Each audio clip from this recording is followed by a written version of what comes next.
दोस्तों, आज हम लोग बेस्ट ऑर्गन बोर्ड का फोर्स एंड मोशन बल और गति का 3 पार्ट कर लेते हैं। चौथा पार्ट में हम लोग देखते हैं कि जितने भी क्वेश्चन आंसर है एक एक करके उसका उत्तर देते और बनाते हैं। पूरा पहला है बहुविकल्पीय प्रश्न। बहुविकल्पीय प्रश्न जिसको एमसीक्यू टाइप बोलते हैं।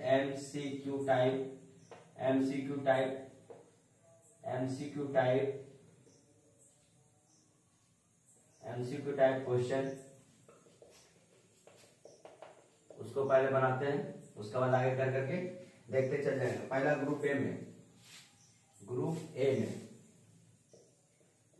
में इस क्वेश्चन को हम लोग बनाते हैं। देखते हैं पहले कि जैसे ऐसे करके आगे बढ़ते जाते हैं। पूरा पहला क्वेश्चन बोल रहा है कि दिए गए विकल्पों को सही उत्तर को चिन्हित करें। पहला क्वेश्चन बोल रहा है कि एसआई पद्धति में त्वरण की इकाई क्या होता है। त्वरण की इकाई क्या होता है। तो त्वरण बराबर पहले होता क्या है। त्वरण बराबर होता है वेग में परिवर्तन की दर को क्या कहते हैं, त्वरण। वेग में परिवर्तन की दर को क्या कहते हैं, त्वरण कहते हैं। वेग में परिवर्तन की दर को क्या कहते हैं, त्वरण कहते हैं। तो त्वरण का ऐसा मात्रक हो जाएगा, वेग में परिवर्तन की दर को इसको हम निकालेंगे तो मीटर प्रति सेकेंड का स्क्वायर, क्योंकि वेग बराबर ही होता है क्या, विस्थापन बटा समय और एक समय ऑलरेडी पहले से नीचे में है तो हम लोग इस समय से गुना कर देते हैं, तो विस्थापन बटा समय मीटर प्रति सेकेंड का स्क्वायर। तो ऐसा पद्धति में त्वरण की इकाई क्या हो जाएगा, मीटर प्रति सेकेंड स्क्वायर। ऑप्शन नंबर एक मीटर प्रति सेकेंड का स्क्वायर। 2 नंबर क्वेश्चन देखते हैं। 2 नंबर क्वेश्चन क्या बोल रहा है कि एक वस्तु r अर्धव्यास के वृत्तीय पथ पर गति कर रहा है। एक पूरा चक्कर लगाने में वस्तु का विस्थापन क्या होगा। एक वस्तु r अर्धव्यास के वृत्तीय पथ पर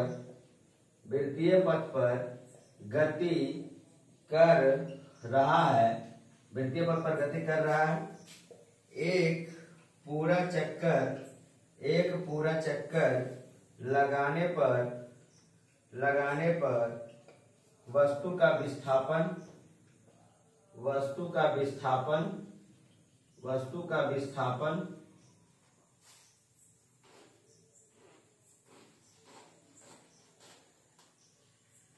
का विस्थापन होगा। वस्तु का विस्थापन क्या होगा। तो हम लोग को पहले से ही पता है कि कोई भी वृत्त देते हैं, अब वृत्त का r अर्धव्यास है, इसका अर्धव्यास क्या है, r है। अब वृत्तीय पथ पर गति कर रहा है, कोई भी बिंदु से स्टार्ट होकर के एक पूरा चक्कर लगाएगा, तो इसका विस्थापन क्या हो जाएगा, शून्य हो जाएगा। विस्थापन हम बोले तो विस्थापन धनात्मक, ऋणात्मक और शून्य कुछ भी हो सकता है। तो विस्थापन जिस बिंदु से स्टार्ट करके अगर वही बिंदु पर वापस वृत्तीय पथ पर आया तो इसका विस्थापन क्या हो जाएगा, इसका विस्थापन शून्य हो जाएगा। विस्थापन क्या हो जाएगा, विस्थापन शून्य हो जाएगा।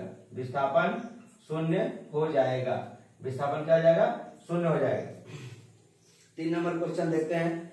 3 नंबर क्वेश्चन क्या बोल रहा है कि गतिमान वस्तु का वेग समय ग्राफ पर ढलान का पता चलता है। तो हमको पता है, इसको आप एक एक करके उतारते चला जाइएगा, नहीं तो आप कॉपी में अपने किताब से आंसर उतार करके क्वेश्चन उतार करके टिक करते चला जाइएगा। ठीक है, हम समझा के आगे समझाते चले जा रहे हैं क्वेश्चन को। बोल रहा है कि गतिमान वस्तु का 3 नंबर क्वेश्चन एमसीक्यू का, गतिमान वस्तु का वेग समय ग्राफ के ढलान से पता चलता है। ढलान से क्या पता चलता है, तो ढलान से पता चलता है कि वस्तु का क्या चलेगा, वस्तु का क्या है, त्वरण है। और गतिमान वस्तु का वेग समय ग्राफ से ढलान से पता चलता है कि वस्तु का क्या है, ये त्वरण है। इसका 2 नंबर ऑप्शन हो जाएगा, बी नंबर। ठीक है, 4 नंबर क्वेश्चन बोल रहा है कि बल की इकाई क्या है। तो बल की इकाई क्या हो जाएगा, तो बल बराबर हमको पता है कि बल बराबर होता है F बराबर m में पढ़े, F बराबर m में, F मतलब फोर्स, m मतलब द्रव्यमान, m मतलब त्वरण, F बराबर m में पढ़े हैं तो बल का m का हो जाएगा kg मतलब मास, मात्रा का, द्रव्यमान का हो जाएगा मीटर प्रति सेकेंड स्क्वायर। तो बल का इकाई क्या है, तो बल का इकाई हो जाएगा kg मीटर प्रति सेकेंड स्क्वायर। ऑप्शन नंबर आपका हो जाएगा सी। ऑप्शन नंबर क्या हो जाएगा, सी। 4 नंबर का ऑप्शन हो जाएगा आपका सी।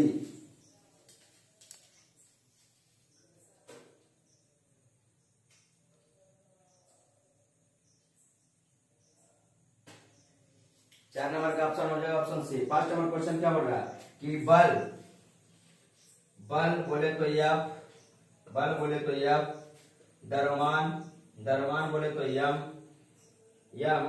तथा त्वरण, त्वरण बोले तो a माने एक्सीलरेशन में क्या संबंध है, में क्या संबंध है। तो हम लोग पहले से भी जानते हैं, उसका ऊपर भी हम बता दिए कि F बराबर क्या होता है, m है। F बराबर क्या हो जाएगा, m है। F बराबर m है। हो रहा है कि जो बल है वो द्रव्यमान और त्वरण के गुणनफल के समानुपाती माने बराबर है। जो बल है द्रव्यमान और त्वरण के गुणनफल का क्या है, समानुपाती है। वेग में परिवर्तन की दर का क्या है, समानुपाती है।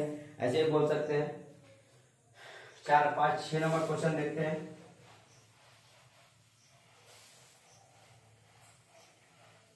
छह नंबर क्वेश्चन देखते हैं।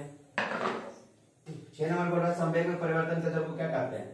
6 नंबर, संवेग में परिवर्तन की दर को, परिवर्तन की दर को, परिवर्तन की दर बराबर होती है, परिवर्तन की दर बराबर होती है। किसके बराबर होती है, तो देखिए संवेग बराबर हम लोग पढ़े हैं, संवेग बराबर क्या होता है, द्रव्यमान गुना वेग। संवेग बराबर होता है द्रव्यमान गुना, द्रव्यमान गुना वेग, द्रव्यमान गुना वेग। संवेग बराबर तो द्रव्यमान गुना वेग होता है। तो द्रव्यमान गुना वेग, ये वेग जो होता है ना, वेग, वेग को कैसे निकालते, तो संवेग बराबर हम लिख सकते हैं कि द्रव्यमान को हम लिख सकते हैं m से, अब वेग को हम ऐसे लिख सकते हैं, वेग में परिवर्तन की दर को हम लोग क्या करते हैं, त्वरण करते हैं। वेग में परिवर्तन की दर को क्या कहते हैं, त्वरण। तो संवेग बराबर हम लोग पढ़ते हैं द्रव्यमान गुना वेग, अब वेग में परिवर्तन करते हैं तो परिवर्तन क्या हो जाएगा, u minus v minus u by T, v minus u by T, जिसको हम बोल सकते हैं कि m a। इसका मान क्या हो सकते हैं हम लोग, त्वरण बोल सकते हैं m a। मतलब कोई भी पिंड को, कोई भी पिंड को अगर हम फोर्स लगाते हैं, फोर्स लगाते हैं तो u से कहाँ बदल जाता है, वो v में। u से कहाँ बदल जाता है, वो v में बदल जाता है। जब v में बदल जाता है तो वेग में क्या आ गया, परिवर्तन। वेग में क्या आ गया, परिवर्तन आ गया बल के कारण। तो संवेग बराबर m में बोल सकते हैं। तो इसको संवेग एक प्रकार का क्या है, किसके बराबर होता है, तो बल के बराबर होता है। संवेग किसके बराबर होता है, तो बल के बराबर होता है। ऑप्शन नंबर आपका क्या है, तो ऑप्शन नंबर बी है। संवेग किसके, संवेग में परिवर्तन की दर किसके बराबर होता है, तो बल के बराबर होता है। आगे 7 नंबर क्वेश्चन देखते हैं। 7 नंबर क्वेश्चन क्या बोल रहा है कि संवेग की इकाई क्या है, तो संवेग की इकाई क्या है, तो संवेग की इकाई निकाल देते हैं। संवेग की इकाई क्या है, संवेग की इकाई क्या है, तो संवेग बराबर हमको पता है कि संवेग बराबर क्या होता है, संवेग बराबर होता है द्रव्यमान गुना वेग, द्रव्यमान गुना वेग। संवेग बराबर तो द्रव्यमान गुना वेग। तो संवेग, द्रव्यमान को हम लोग किससे नोट करते हैं, ऐसा मात्रा हो जाता है m kg, अब वेग का होता है मीटर प्रति सेकेंड। तो इसको हम लिख सकते हैं kg मीटर प्रति सेकेंड, kg मीटर प्रति सेकेंड, जो कि आपका कितना नंबर में है, तो बी नंबर ऑप्शन में। 8 का क्वेश्चन, अब 7 नंबर का क्वेश्चन जो है बी नंबर ऑप्शन में है, kg मीटर प्रति सेकेंड। संवेग की इकाई क्या है, तो kg मीटर प्रति सेकेंड। संवेग में परिवर्तन की दर क्या कहलाती है, तो बल कहलाता है। संवेग में परिवर्तन की दर क्या कहलाता है, तो बल कहलाता है। अब 8 नंबर क्वेश्चन देखते हैं।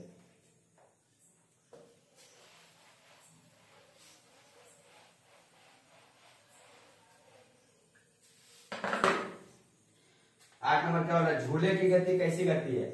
जब हम पहले चैप्टर, पहला हम वीडियो में आप लोग देखिएगा तो झूले की गति हम उदाहरण में बताए थे। तो झूले की गति क्या है, तो झूले की गति कैसी गति है, झूले की गति होती है। तो झूले की गति कैसी होती है, तो झूले की गति, झूले हम लोग क्या करते हैं, झूले में हम लोग डोलते हैं, जिसको हम लोग बोलते हैं दोलन गति। कौन गति, आंसर क्या आ जाएगा, झूले में हम लोग दोलन गति करते हैं। तो झूले में हम लोग दोलन गति, तो झूले की गति होती है। तो झूले की गति कैसी गति होती है, तो दोलन गति होती है।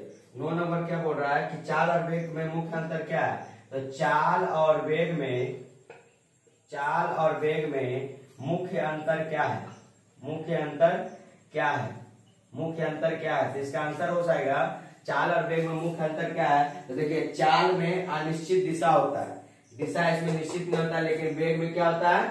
निश्चित दिशा होता है। चाल में मैंने किसी गतिशील वस्तु को अनिश्चित दिशा में, कितनी अनिश्चित दिशा में तय की गई दूरी को हम लोग चाल कहते हैं, और वेग में किसी गतिशील वस्तु की निश्चित दिशा में तय की गई दूरी को वेग कहते हैं। तो चाल और वेग में मुख्य अंतर क्या होता है? दिशा का अंतर होता है। किसका अंतर होता है? तो दिशा का अंतर होता है। किसका अंतर होता है? तो दिशा का होता है। क्या कि मान इसमें भी होता है, मान इसमें भी होता है। इसमें मान और वेग में क्या होता है? परिमाण और दिशा होता है, परिमाण और दिशा होता है, लेकिन चाल में सिर्फ क्या होता है? मान होता है। चाल में सिर्फ क्या होता है? मान होता है। 10 नंबर क्वेश्चन देखते हैं। 10 नंबर क्वेश्चन क्या बोल रहा है? 10 नंबर बोल रहा है चाल, तो लग रहा है 10 ही नंबर, 7 8 ओ 9 नंबर ना देकर के 10 नंबर दे दे। संवेग निर्भर करता है, तो संवेग किस पर निर्भर करता है? संवेग निर्भर करता है, संवेग निर्भर करता है, संवेग निर्भर करता है। तो किस पर निर्भर करता है? संवेग, संवेग बराबर होता है द्रव्यमान गुना वेग, संवेग बराबर क्या होता है? द्रव्यमान गुना वेग। तो संवेग निर्भर किस पर करेगा?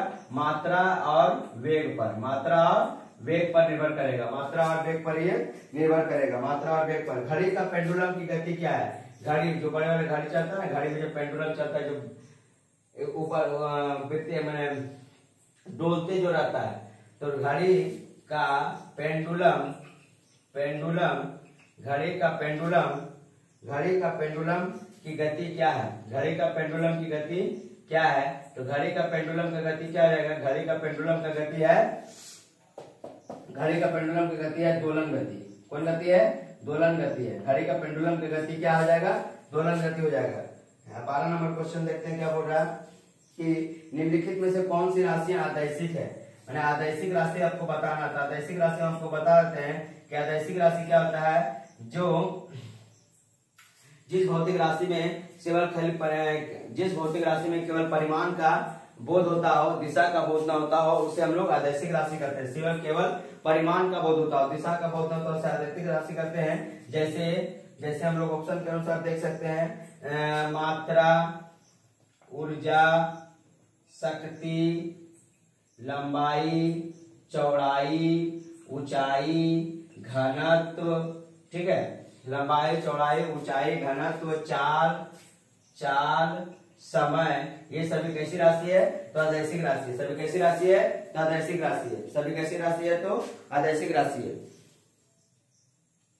आदैशिक राशि है। अगर इसका नीचे बोल रहा है 13 नंबर क्वेश्चन कि बोल रहा है कि निम्न में से कौन सी राशियां दैशिक राशि है?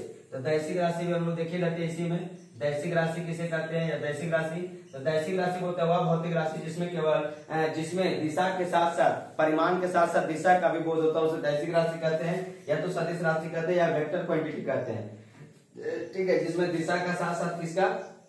दिशा का साथ साथ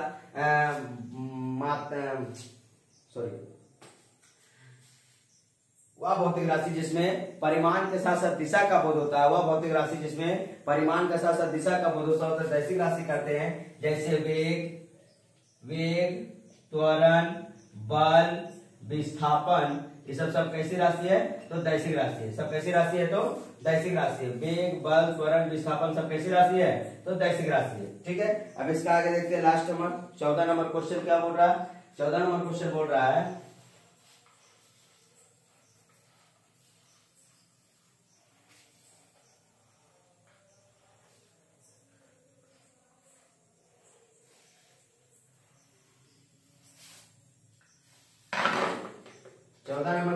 है, कि निम्न में से कौन सी दैशिक राशि है?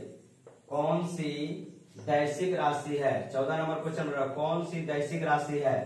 कौन सी दैशिक राशि है? कौन सी दैशिक राशि है? हम अभी आपको बता रहे थे कि जिसमें परिमाण के साथ साथ दिशा का बोध हो, दैशिक राशि कहलाती है। दैशिक राशि में क्या आ जाएगा? तब बल, वेग, त्वरण, विस्थापन सभी कैसी राशि है? तो दैशिक राशि है। बल, वेग, त्वरण, विस्थापन सब कैसी राशि है? तो दैशिक राशि है। अब इसके बाद हम लोग ग्रुप बी देखते हैं, जिसमें खाली स्थान को भरना है। खाली स्थान को क्या करना है? भरना। ग्रुप बी हम लोग देखते हैं, एमसीक्यू हो गया। अब हम लोग देखते हैं fill in the blanks. Fill in the blanks, group B, group B, fill in the blanks.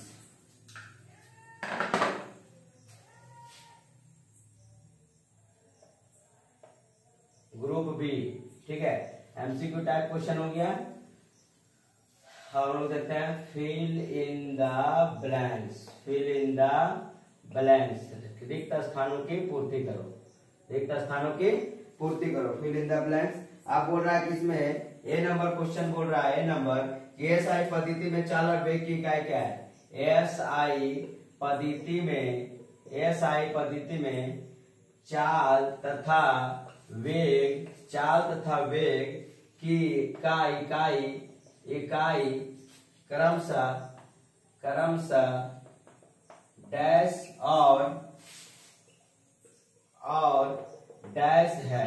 ठीक है, एसआई पद्धति में चाल तथा वेग की एस इकाई क्या है? तो एसआई पद्धति में चाल का भी एसआई इकाई क्या हो जाएगा? मीटर प्रति सेकंड का, कि चाल बराबर क्या होता है? दूरी बटा समय। चाल बराबर क्या होता है? दूरी बटा समय। तो दूरी को हम लोग मीटर में लेते हैं और समय को सेकंड में। तो चाल बराबर स्पीड बराबर क्या हो जाएगा? चाल बराबर हो जाएगा दूरी बटा समय, मीटर प्रति सेकंड। और वेग का एसआई इकाई क्या हो जाएगा? वेग का एसआई इकाई, तो वेग बराबर होता है क्या? वेग बराबर होता है विस्थापन बटा समय।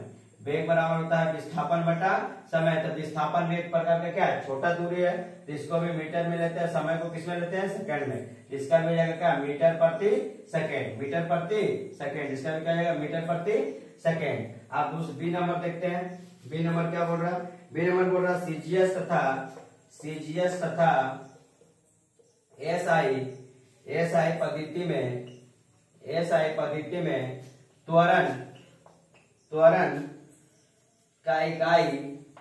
त्वरण का इकाई क्रमशः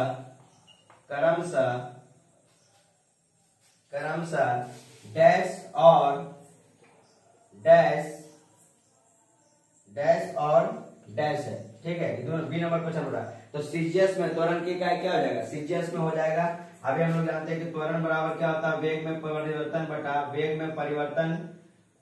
में परिवर्तन की दर को हम लोग क्या कहते हैं? त्वरण कहते हैं। वेग में परिवर्तन की दर को क्या कहते हैं? त्वरण कहते हैं। वेग में परिवर्तन की दर को क्या कहते हैं? तो त्वरण कहते हैं। एकदम इस तरीके से पढ़ते जाइए आप, ताकि एक क्वेश्चन आपका क्लियर होते जाए।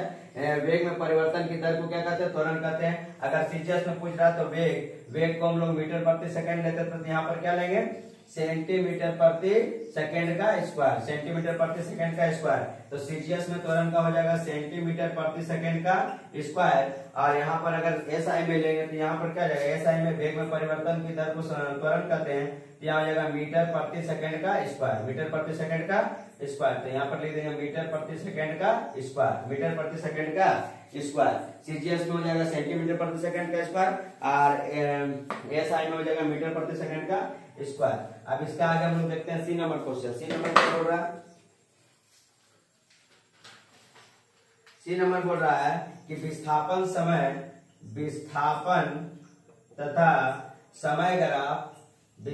तथा समय ग्राफ में समरूप वेग के गति होती है। विस्थापन तथा समय ग्राफ में समरूप वेग की गति कैसी होती है? तो सरल रेखा होती है। कैसी होती है? तो सरल रेखा में होती है। कैसी होती है? तो सरल रेखा में। विस्थापन तथा समय ग्राफ में समरूप वेग की गति कैसी होती है? तो सरल रेखा में होती है।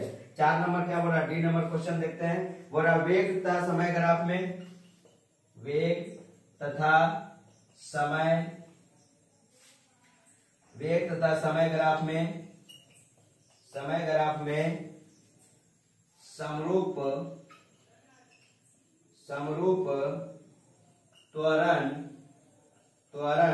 का ग्राफ होती है। तो कैसी होती है? बोला कि वेग तथा समय ग्राफ में समरूप त्वरण का ग्राफ कैसी होती है? तो सीधी होती है। कैसी होती है? तो सीधी में होती है, सीधी रेखा में होती है। बोला कि वेग तथा समय ग्राफ, विस्थापन तथा समय ग्राफ समरूप वेग में की गति कैसी होती है? सरल रेखा होती है। वेग तथा समय ग्राफ में समरूप त्वरण का ग्राफ कैसी होती है? तो सीधी में होती है। बोला समय के साथ वेग में वृद्धि। ई नंबर क्वेश्चन। बोला समय के साथ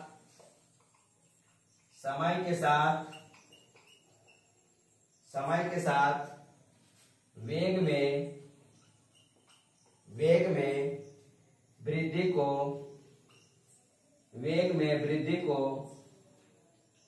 वृद्धि को क्या कहते हैं? बोला कि समय के समय के साथ वेग में वृद्धि को क्या कहते हैं, अभी हम लोग पढ़ रहे थे त्वरण बराबर वेग में परिवर्तन की दर को क्या कहते हैं, त्वरण। वेग में परिवर्तन की दर को क्या कहते हैं, त्वरण। तो समय के साथ वेग में वृद्धि को क्या कहते हैं, त्वरण कहते हैं। क्या कहते हैं, समय के साथ वेग में वृद्धि को क्या कहते हैं, त्वरण कहते हैं। समय के साथ वेग में वृद्धि को क्या कहते हैं, तो त्वरण कहते हैं। देखिए डी नंबर तक हो, ई नंबर तक हो गया था। अब बड़ा पंखा का घूमना कौन सी गति कहलाती है, तो पंखा का घूमना हम लोग पहले ही पढ़े थे कि घूर्णन गति कहलाती है, क्योंकि केंद्र के बीच में रहता है। तो पंखा का घूमना कौन गति कहलाएगा, तो घूर्णन गति कहलाती है। घूर्णन, पंखा का घूमना घूर्णन गति कहलाती है। बड़ा चंद्रमा तथा पृथ्वी के चारों तरफ घूमना कौन सी गति कहलाती है, तो चंद्रमा तथा पृथ्वी के चारों तरफ घूमना क्या कहलाती है, वृत्तीय गति कहलाती है। चंद्रमा तथा पृथ्वी के चारों तरफ घूमना, चंद्रमा तथा पृथ्वी के चारों तरफ घूमना कौन गति कहलाती है, तो वृत्तीय गति कहलाती है। बल का परिभाषा न्यूटन के कौन से नियम से मिलता है, तो न्यूटन के प्रथम नियम से हमको बल का परिभाषा और जड़त्व का नियम मिलता था। बल की परिभाषा और जड़त्व का नियम मिलता था। बोला सूर्य तथा पृथ्वी के बीच आकर्षण बल को कौन सा बल कहते हैं, तो गुरुत्व बल कहते हैं। सूर्य तथा पृथ्वी के बीच आकर्षण बल को क्या कहते हैं, तो गुरुत्व बल कहते हैं। गुरुत्व बल कहते हैं। सूर्य तथा पृथ्वी के बीच आकर्षण बल को क्या कहते हैं, गुरुत्व बल कहते हैं। विस्थापन एक राशि है। विस्थापन एक कैसी राशि है, तो दैशिक राशि है। क्यों दैशिक राशि है, क्योंकि इसमें दिशा के साथ साथ परिमाण का बोध होता है। विस्थापन में दिशा के साथ साथ परिमाण का बोध होता है, इसलिए कैसी राशि है, तो दैशिक राशि है। और प्रत्येक क्रिया के बराबर एवं प्रतिक्रिया होता है। तो हम आज पहले का वीडियो में देखा था कि प्रत्येक क्रिया के बराबर विपरीत प्रतिक्रिया जो होता है ये किसमें होता है, तो न्यूटन के तीसरे नियम में। विपरीत प्रतिक्रिया, प्रत्येक क्रिया के बराबर विपरीत प्रतिक्रिया न्यूटन के तीसरे नियम में होता है। अब सीजीएस पद्धति में बल की इकाई क्या है, तो सीजीएस पद्धति में बल की इकाई क्या हो जाएगा, ग्राम सेंटीमीटर, ग्राम सेंटीमीटर प्रति सेकंड स्क्वायर, जिसको हम लोग क्या बोलते हैं, डाइन। जिसको क्या बोलते हैं, डाइन। सीजीएस पद्धति में बल की इकाई क्या है, डाइन है। और एसआई पद्धति में क्या है, न्यूटन। एसआई पद्धति में न्यूटन। और 1 न्यूटन बराबर हम लोग पढ़े थे क्या, 1 न्यूटन बराबर 10 के पावर 5 डाइन। तो आपका फिल इन द ब्लैंक्स यहीं पे समाप्त होता है। अब इसका आगे हम लोग देखते हैं ट्रू फोर्स, जो कि ग्रुप सी में आएगा।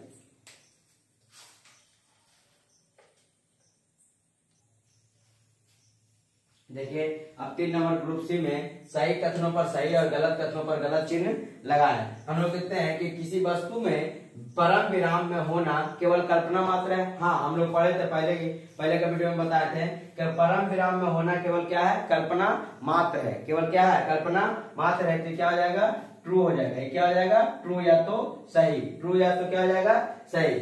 स्वरित्र ट्यूनिंग फोर्क के भुजाओं पर चोट करने से वृत्तीय गति उत्पन्न होती नहीं। स्वरित्र ट्यूनिंग फोर्क जो गिटार वगैरह सितार वगैरह में जो ट्यूनिंग फोर्क लगता है उसकी भुजाओं पर चोट करने से वृत्तीय गति उत्पन्न होती है, बल्कि कंपन गति उत्पन्न होती है। तो क्या हो जाएगा, फोल्स। इसको या लिख सकते हैं हम लोग गलत। क्या लिख सकते हैं, गलत, फोल्स होता है। और वेग समय ग्राफ द्वारा विस्थापन को ज्ञात किया जाता है। हाँ, तो वेग समय ग्राफ के द्वारा विस्थापन को ज्ञात किया जाता है। ये क्या है, सही। या तो क्या कर देंगे इसको, ट्रू।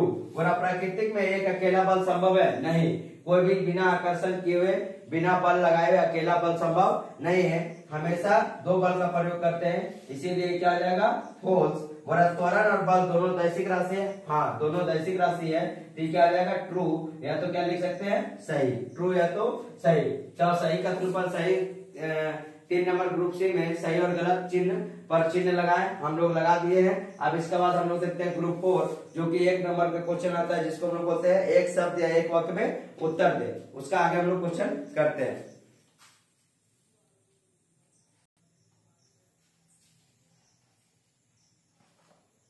अब देखिए 4 नंबर क्वेश्चन, एक शब्द या एक वाक्य में उत्तर दे। इसका हम लोग क्वेश्चन आंसर करते हैं। और विस्थापन एक अदैशिक राशि है, दैशिक राशि है। आप लोग को पहले भी हम बता चुका है कि विस्थापन एक दैशिक राशि है, क्योंकि विस्थापन में दिशा और परिमाण दोनों का बोध होता है। विस्थापन एक कैसी राशि है, तो दैशिक राशि है। यहाँ पर हम लिख सकते हैं विस्थापन एक कैसी राशि है, तो दैशिक राशि है। विस्थापन एक कैसी राशि है, तो दैशिक राशि है। विस्थापन कैसी राशि है, तो दैशिक राशि है। चाल का एसआई पद्धति में क्या है, तो सबसे पहले हम लोग जानते हैं कि चाल बराबर क्या होता है, चाल बराबर होता है दूरी बटा समय, चाल बराबर होता है दूरी बटा समय, और दूरी को हम लोग मीटर में लिखते हैं, समय को सेकंड में। तो चाल का ऐसा है क्या हो जाएगा, मीटर प्रति सेकंड, मीटर प्रति सेकंड। और आप विस्थापन में परिवर्तन की दर को क्या करते हैं, तो आपको पता है कि वेग बराबर क्या होता है, विस्थापन बटा समय।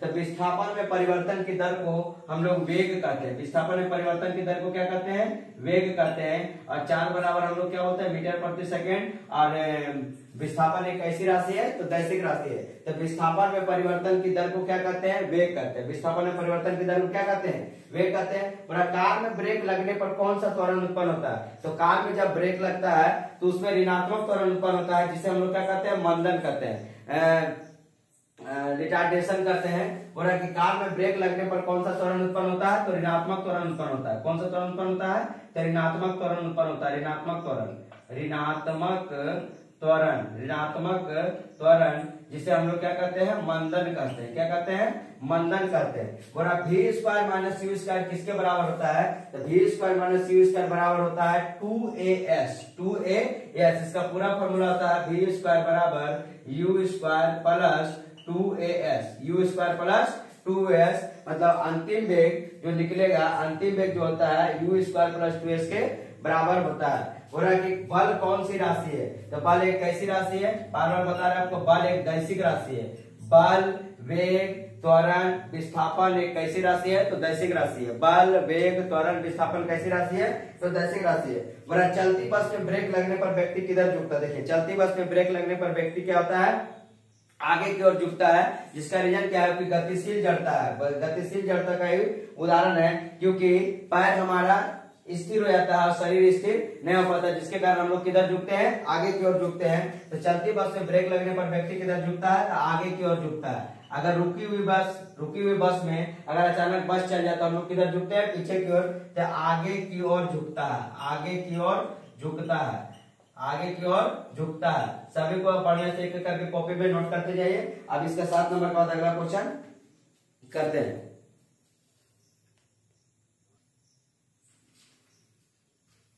अब देखिए 7 नंबर तक कर चुके थे।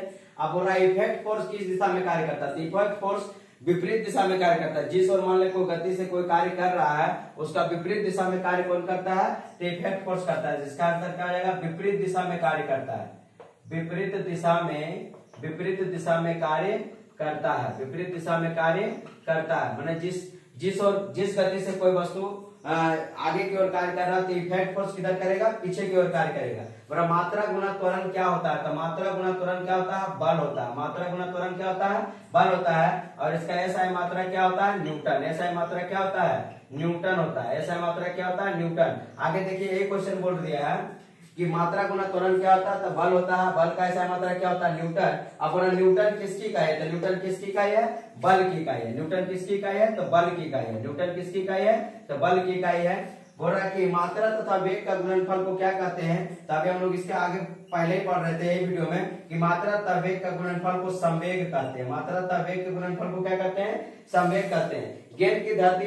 गेंद धरती पर लुढ़कने के कुछ समय बाद रुक जाती है, क्यों, घर्षण बल के कारण ये क्या होती है, रुक जाती है। कौन बल के कारण, घर्षण बल के कारण गेंद धरती पर लुढ़कते हैं कि कुछ समय बाद ये क्या होती है, रुक जाती है। अब यहाँ तक हम लोग 4 नंबर तक क्वेश्चन कर दिए हैं। अब इसका आगे 5 नंबर लघु उत्तरीय है, 6 नंबर तो बड़ा प्रश्न है। आप लोग खुद खोज के कर लीजिएगा आराम से। अगर पूरा वीडियो देखिएगा तो सभी प्रश्नों का उत्तर आसानी से आपको मिल जाएगा। उसके बाद 7 नंबर में आप लोग का न्यूमेरिकल है, जो कि न्यूमेरिकल है, जो 7 नंबर में आपको करना है। तो उसको हम आगे के वीडियो में सभी न्यूमेरिकलों को एक एक करके सॉल्यूशन दे देंगे। इसके लिए धन्यवाद।